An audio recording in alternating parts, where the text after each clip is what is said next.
ზოოპარკის დირექტორს სალამი. გამარჯობა. ხო დავბრძანდით. შემიძლია შემოგთავაზოთ ულამაზესი არწივის ბოკვერი.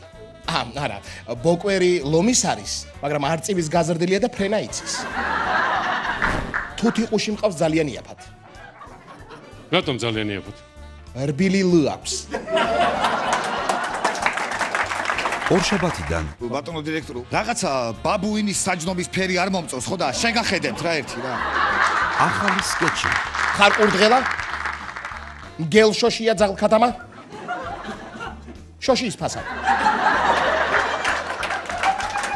გრძელ ყვავა? თხაკამეჩა? სამში გრძელი? უჭოჭმანა. კრაფტ 11-ში. ჩაწიეთ ეგ ბაბუინი დაბლა კაცო. ეხლა გამოვა დირექტორი, გამოვა და ეგრევე კარებთან დაახვედრეთ რომ შეხედოს. ო, სხვა გზა რო არ ქონდეს.